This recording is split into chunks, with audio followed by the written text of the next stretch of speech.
Now we're going to go over the DNA viruses individually. Can anyone remember the mnemonic we used to remember the DNA viruses?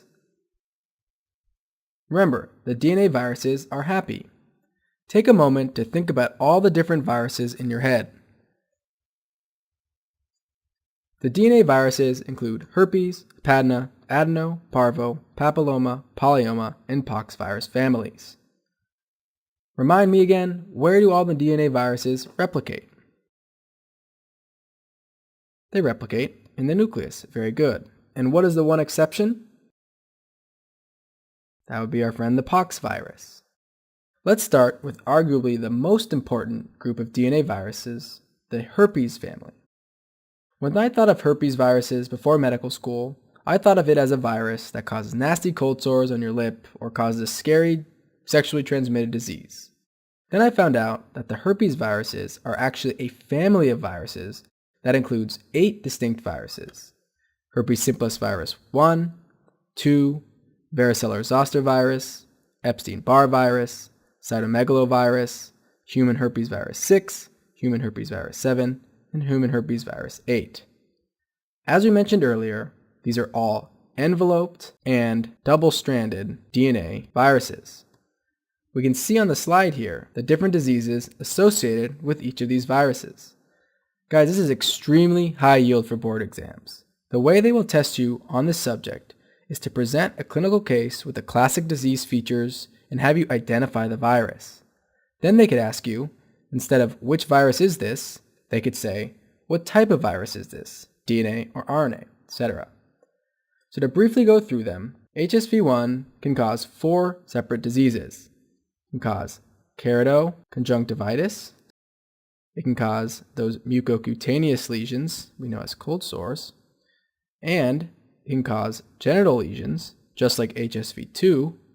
And finally, do you remember what life-threatening disease can be caused by HSV1? It can cause a temporal lobe encephalitis. Very good.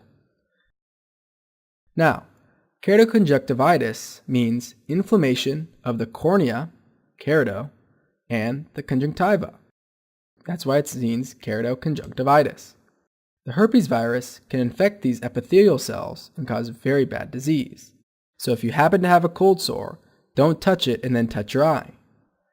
Varicella zoster virus causes chickenpox in children and herpes zoster in adults. Epstein-Barr virus causes mononucleosis and is associated with certain malignancies, such as, there are 2 of them. Do you remember which they are? That is Burkitt lymphoma, very good, and nasopharyngeal carcinoma. Cytomegalovirus causes numerous diseases in the immunosuppressed, including retinitis and colitis, just to name 2. Then we have HHV 6 and 7, which can cause fever and rash in children, that is called roseola. The rash appears after the fever subsides, is flat, and luckily is not itchy or uncomfortable. It can last a few hours or several days, and then it usually goes away. Human herpes virus 8 is the cause of Kaposi sarcoma. Do you remember which disease we see Kaposi sarcoma in?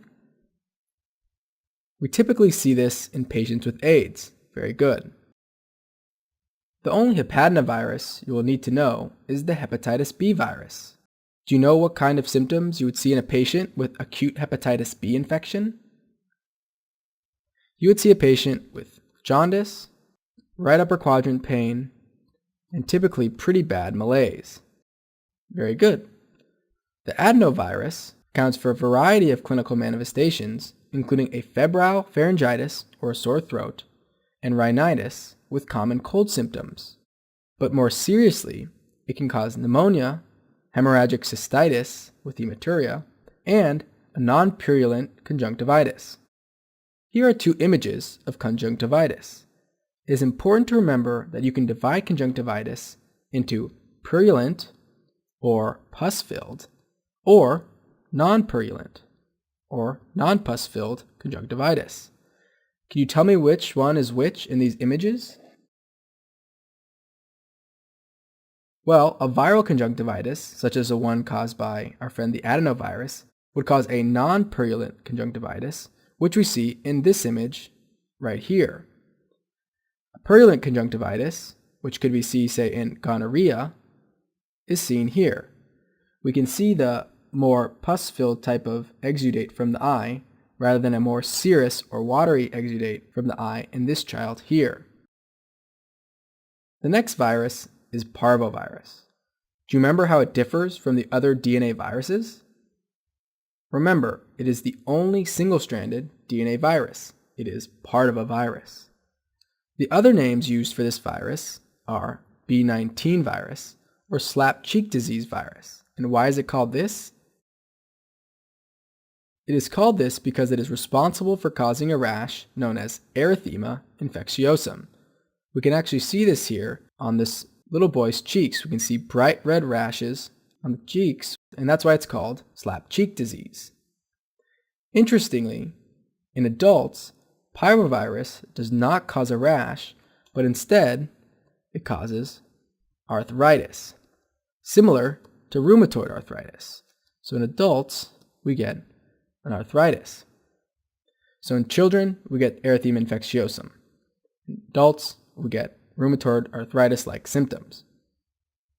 Another important fact about parvovirus is that it infects red blood cells. This can contribute to an important hematologic complication known as aplastic crisis that we can see in patients with sickle cell disease. Aplastic crisis in these patients leads to a reticulocytopenia or a low reticulocyte number. And why is this important? Because by infecting reticulocytes in the bone marrow, parvovirus freezes the reticulocyte maturation, leading to what is called a pure red blood cell aplasia, meaning that red blood cell formation essentially stops. This is particularly harmful in patients with sickle cell disease because these patients are constantly relying on new red blood cells to replace their sickled ones.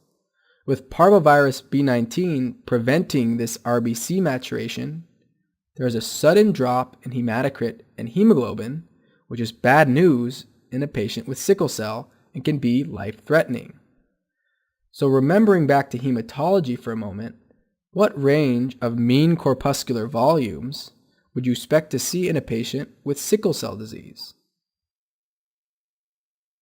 You would expect to see a normocytic anemia, so you'd expect to see an MCV of 80 through 100. Finally, parvovirus can cause what is called hydrops fetalis if it infects a pregnant woman. This is a very serious disease and can lead to death in the fetus. What is hydrops fetalis? Well, hydrops is a series of abnormal fluid collections in the fetus, including ascites, pericardial effusion, pleural effusion, or polyhydramnios, and this is incompatible with life. The human papillomavirus family infects squamous epithelial cells of the skin or mucous membranes. There are a number of different strains of the virus, and each of them have distinct clinical presentations. Do you remember what important cancer is attributed to infection with HPV? That would be cancer of the cervix, or cervical cancer. And how do we screen for cervical cancer? We screen for it with the pap smear. And finally, thinking back to our anatomy and histology, what is the important area of the cervix that must be sampled during the pap smear? Remember, that is the transformation zone, the part of the cervix where the stratified squamous epithelial cells turn into the columnar epithelial cells. Very good. Human papillomavirus is responsible for causing warts throughout the body and also can lead to cervical dysplasia.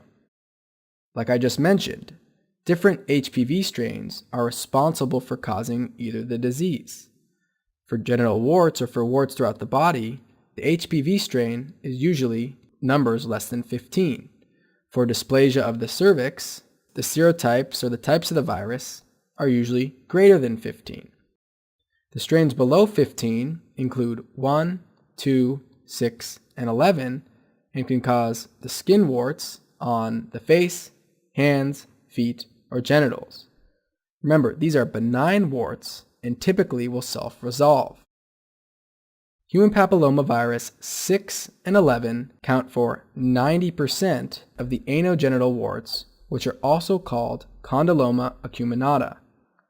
Here is a male patient with condyloma acuminata in the anal region. These warts typically regress after 1 to 2 years. The more high-risk strains include HPV 16, 18, 31, and 35, and they are significant risk factors for the development of cervical epithelial neoplasia, also known as CIN, which is a potentially premalignant dysplasia of cervical cells. Fortunately, greater than 90% of CIN regress after a few years.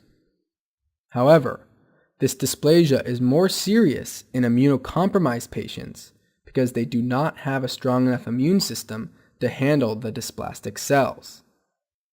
There are currently 2 HPV vaccines which both protect against HPV 16 and 18, and that is Gardasil and Cervarix vaccines.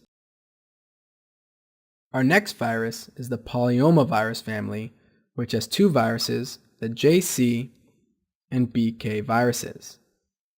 These are not the highest yield of viruses, so we do not need to dwell on them too much here. But just remember, the JC virus affects the brain in immunosuppressed patients and causes progressive, multifocal leukoencephalopathy. Here is an MRI of a patient with PML. We can see the areas of demyelination, or these whitish areas in this part of the image. As you can see, the areas are multifocal, which is the reason why the symptoms that manifest depend on where the demyelination areas are. The BK virus is an important virus in patients who have had kidney transplants. The virus remains latent in the kidney until there is some form of immunosuppression. For example, once an infected kidney is transplanted to another patient who now has to have immunosuppression therapy, it can be reactivated and damage the kidney, ultimately is destroying the transplanted kidney. So we can remember BK virus equals bad kidney. Last but not least is the poxvirus family. Do you remember how the poxvirus family is unique from the rest of the DNA viruses? It replicates in the cytoplasm. Very good. The family of viruses can cause 3 distinct diseases. It can cause smallpox, it can cause cowpox, and it can cause molluscum contagiosum. Smallpox, the infamous and once devastating infection, causes maculopapular skin lesions that later become raised fluid-filled pustules. Smallpox was responsible for approximately 500 million deaths during the 20th century. However, thanks to the success of vaccination programs, smallpox was entirely eradicated in 1977. Here's a picture of a poor child who suffers from smallpox disease. If you were ever to come across smallpox in the clinic, which would be terrifying, how would you differentiate it from the chickenpox? Well, both smallpox and chickenpox have similar looking pox-style rashes, but with chickenpox, the lesions are at all different stages of progression. Some are crusting, some are scabs, some are new, while in smallpox, the lesions are all on the same point of progression, as we can see in this poor kid. Today, the most common poxvirus manifestation that we see in clinical practice is molluscum contagiosum. It causes a self-limited infection characterized by flesh-colored papules on the skin, as we see here. The buzzword associated with these infections is a central dimple or a papule with a central umbilication found on the skin. The virus is transmitted by close contact and it can be spread on towels or other fomites. It is more common in children and is more severe in immunocompromised adults. Here is a patient with AIDS who has molluscum contagiosum. You can see how large the central umbilicated papules are on this man's arm.